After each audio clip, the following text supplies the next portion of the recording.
Bien, queridos, continuamos entonces con el libro de Ruth. Vamos a avanzar en esta historia, en este progreso de la historia. Ruth es un libro bastante corto, que me imagino que lo hemos leído como iglesia, porque tuvimos una serie de predicaciones hace muy poco acerca de Ruth, así que es una historia que está bastante fresquita. Es un libro bastante corto que usted lo puede leer en un par de minutos o un par de horas y es una historia bien fácil de entender, ya no es tan complicada, así que vamos a estar ahí analizando el libro de Ruth.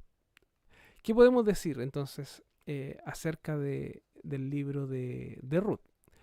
Nuevamente, estamos en la redención, no nos hemos movido de ahí. Por lo tanto, vamos a ver cómo Dios va a revertir los efectos del pecado en su pueblo, en la historia. Y Ruth nos va a mostrar también un poquito eso. Ruth es un libro paralelo a la historia de los jueces. Por lo tanto, está, por decirlo de alguna forma, situado en el mismo contexto histórico o temporal del libro de los jueces. ¿Ya? Es un libro o una historia paralela a este periodo. Eh, el libro se llama Ruth o Megillat Ruth, que significa en el hebreo el rollo de Ruth, ¿ya? O la historia de Ruth, que habla acerca de esta historia de esta mujer moabita. El autor es anónimo, sin embargo algunos proponen que es Samuel, al igual que el libro de jueces, también fue escrito por Samuel y al parecer sería un único libro, el libro de jueces con Ruth. Y también fue escrito por ahí por el periodo del reinado de David, entre el año 1000 y el 900 antes de Cristo. Es un texto histórico, narrativo, una historia, un drama, una historia de amor, y que narra, describe cómo se va resolviendo este conflicto. El motivo de este libro es mostrar la fidelidad de Dios y la providencia ante momentos de escasez. El contexto: durante el periodo de los jueces, un hombre israelita se muda a Moab en busca de mejor suerte. ¿Ya? Ese es el contexto del libro de Ruth. Entonces, es muy probable que esta mudanza, este viaje de este padre de familia, se dé en un contexto de escasez o de opresión en Israel, un periodo complejo en la historia. Entonces, es muy probable que haya sido en ese sentido y que él haya emigrado desde Belén a Moab en busca de alimento. Vamos con Ruth entonces. ¿Qué ideas tenemos? Está la desobediencia, está la soberanía de Dios, está la fe, la bendición, la lealtad, el juicio y sobre todo la esperanza. ¿Ya? Ruth nos habla de la esperanza, de cómo Dios va a revertir también los efectos de las malas decisiones, los efectos del pecado. Vamos con la estructura del libro antes de analizarlo. Podríamos separarlo en estos elementos que están acá. En primer lugar, Noemí queda vacía, sin nada, entre el capítulo 1. En los primeros versículos nos muestra eso. El capítulo 2 nos va a mostrar esta nueva oportunidad que se va a abrir cuando Ruth va a espigar a los campos de Boz, una vez estando en Belén.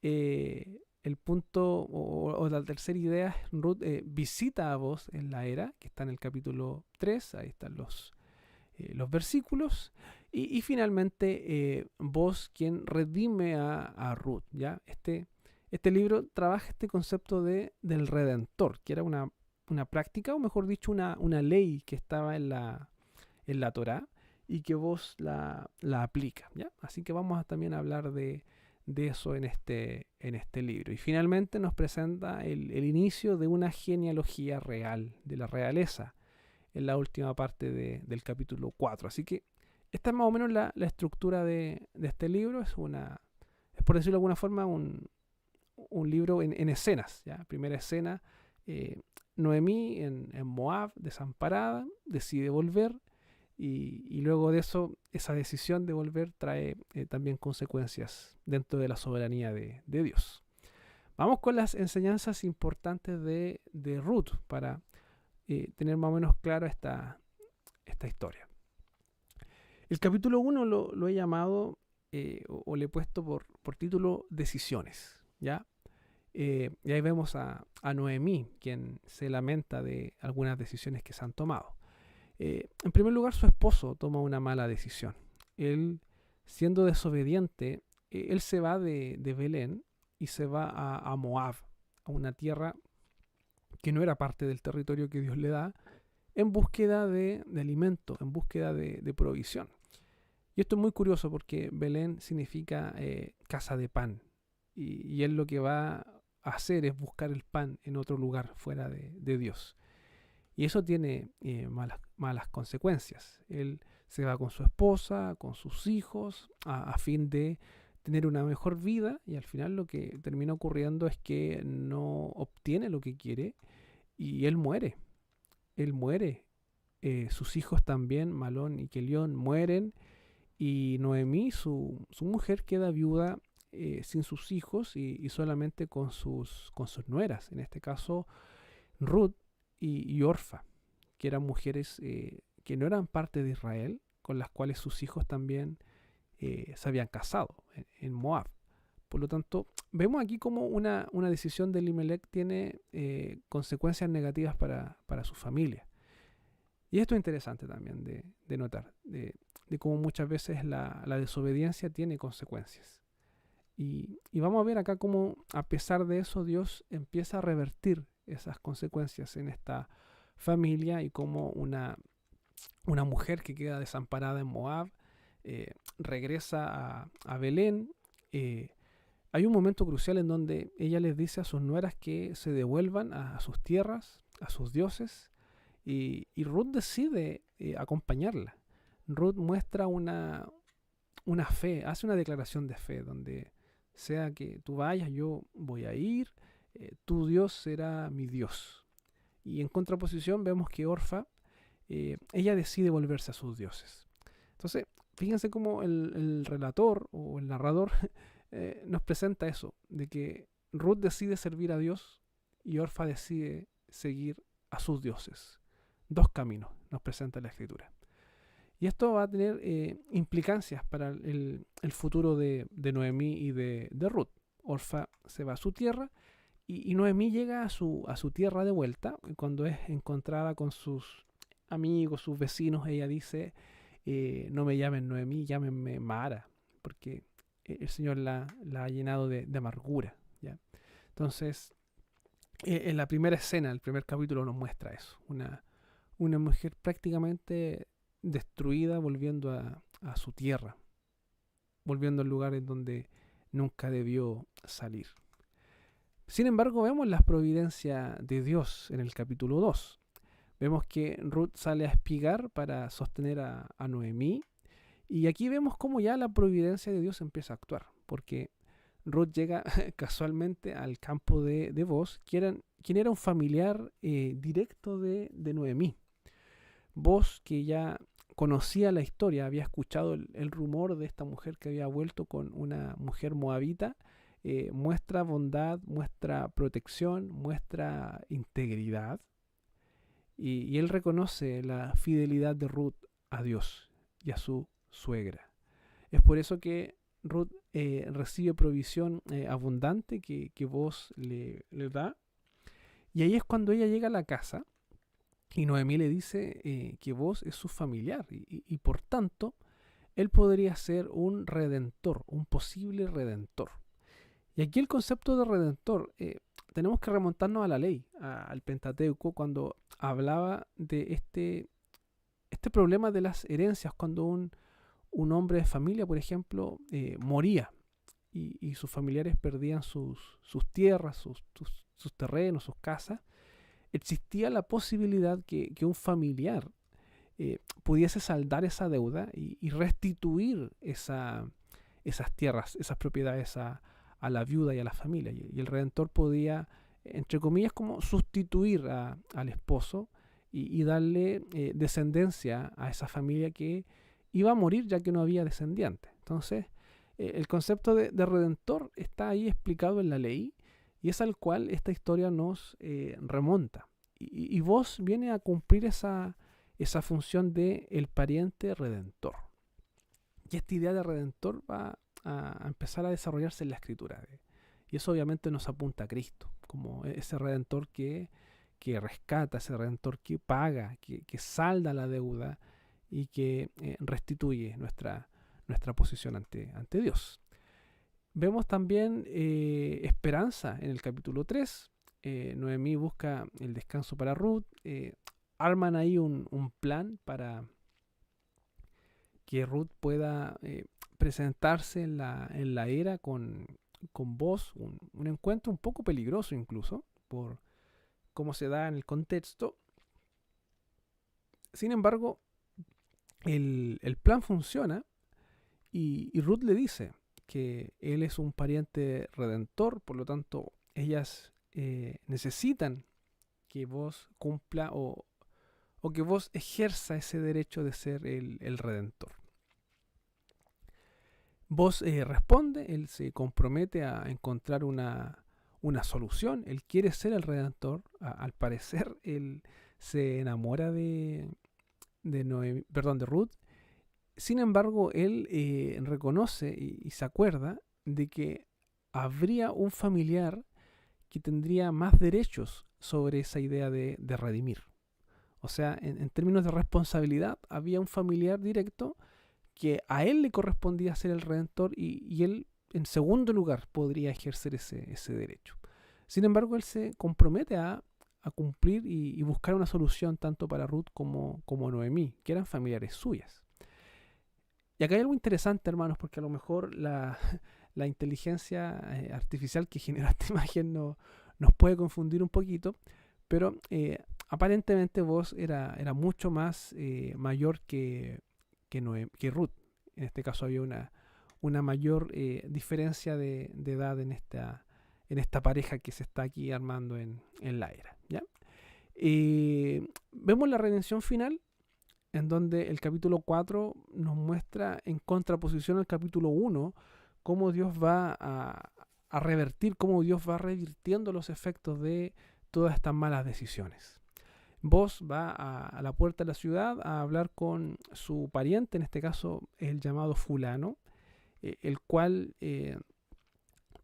aparentemente quiere redimir, estando ahí enfrente de los ancianos, aquellos que tenían responsabilidades civiles o legales, y cuando Boaz le comenta que él tendría que casarse con una mujer moabita, este fulano, este pariente, como que da un paso atrás. Y ahí está esta idea de la sandalia que está ahí ejemplificado, que era parte también de una ley, de una tradición dentro de Israel. Por lo tanto, este pariente rechaza ser el redentor de Ruth y es Boaz quien, con la libertad legal para hacerlo, es quien asume ese rol del redentor. Boaz entonces se casa con Ruth, del cual nace Obed. Y aquí vemos cómo la cara de Noemí cambia. Ella pasó de ser Mara a ser una mujer de la cual se goza y ve cómo Dios también ha ido cambiando su lamento en alegría. Entonces vemos la restauración también de Noemí, vemos su redención a través de este hijo que es Obed, el cual vendría a ser el abuelo de David, el rey David. ¿Ya? Y eso es lo que vamos a ver en esta genealogía que se nos presenta. Ruth con Boaz entonces tienen a Obed, que es el hijo, esta bendición de redención, quienes tienen a Isaí, el hijo de Obed, que vendría a ser después el padre de David. Entonces, el libro de Ruth nos presenta esta transición también, desde los jueces a la monarquía, de los jueces a el reinado. En este periodo oscuro, en donde faltaba la integridad, vemos a Boaz, un hombre íntegro, el cual muestra misericordia y gracia, y a través de Ruth, una mujer moabita, pero que conoció al Dios verdadero, vemos cómo Dios va preservando una línea genealógica hacia David, a través de Obed y a través de Isaí. Continuamos entonces con el pacto. Nuevamente, lo mismo. No hay modificaciones aún en el pacto, pero vamos a entrar a la monarquía a través de los próximos textos de Samuel y de Reyes. Sin embargo, ya Ruth nos presenta ya la antesala del rey David, el rey por excelencia dentro de la historia de Israel. Conclusiones de Ruth, para ir cerrando. Vemos que las malas decisiones tienen malas consecuencias, como el caso de Elimelech. Vemos que Dios obra en lo cotidiano, aunque muchas veces no lo veamos, como el caso de Ruth, que termina casualmente espigando en los campos de Booz. Claramente ahí está la providencia de Dios. Y vemos cómo esta providencia transforma las tragedias. Vemos la fidelidad humana que también refleja el carácter de Dios. En este caso vemos a Booz, un varón de acuerdo a cómo Dios demanda que sean los hombres. En el libro de Jueces veíamos varones que no eran íntegros. Booz viene a ser la contraparte, un hombre íntegro. Vemos también a Noemí tomando la decisión difícil de volver a su tierra, de donde no debieron haber salido. Vemos a Ruth tomando una decisión que refleja realmente conocer a Dios. Por lo tanto, el libro de Ruth nos muestra eso. Nos muestra una contraposición del carácter y de cuáles son las decisiones que debemos tomar en momentos complejos. Este libro nos enseña que la redención alcanza a los gentiles. Eso es interesante, hermanos. El libro de Ruth ya nos está mostrando de que la salvación, la redención, el ser parte del pueblo de Dios, no es algo limitado a Israel, al Israel étnico. El libro de Ruth nos muestra y nos enseña que incluso los gentiles pueden conocer a Dios. En el caso de Ruth, la moabita se evidencia en este libro. Se nos presenta también el concepto del Redentor, que es un concepto que obviamente tiene su clara aplicación en Cristo Jesús. ¿Ya? Entonces el libro de Ruth nos muestra un prototipo o una idea de un redentor, un tipo de redentor, en este caso Booz. Preguntas de reflexión para cerrar acerca de este libro. ¿De qué manera los creyentes del nuevo pacto deberíamos acercarnos al libro de Ruth? Ya, ahí les dejo la inquietud, la pregunta. ¿Cómo podemos ver a Cristo en el libro de Ruth? Ya, yo se los dije hace unos segundos atrás. Y si tuviésemos que resumir Ruth en una palabra, ¿cuál sería? ¿Cómo podríamos resumir esta historia acerca de Ruth? Bien, hermanos, vamos a cerrar esta exposición, esta clase. Vamos a orar para agradecer al Señor. Y si tienen alguna pregunta, duda, comentario, la pueden dejar ahí en el chat y podemos también ahí responderla e intentar aclarar si es que hay alguna duda después de esta oración. Así que les invito a que tengamos un momento de oración para cerrar esta clase y luego de eso vamos con la parte final. Oremos. Señor, te damos las gracias por esta jornada, por este momento que nos has dado para poder estudiar, poder reflexionar en torno a tu palabra, de entender cómo tú, Señor, vas obrando, cómo tú vas mostrando tu providencia, tu soberana voluntad, Señor, cómo tú vas revirtiendo, Señor, los efectos del pecado, cómo tú vas revirtiendo los efectos de malas decisiones, Señor. Te agradecemos por esta historia, que nos recuerda, Señor, que tú obras, incluso de formas misteriosas, de formas poco conocidas, de pocas veces entendibles, Señor. Este libro nos recuerda eso y te agradecemos por aquello. Te pedimos, Señor, que tú nos bendigas, que tú nos guardes, que tú nos acompañes. En el nombre de Jesucristo oramos. Amén.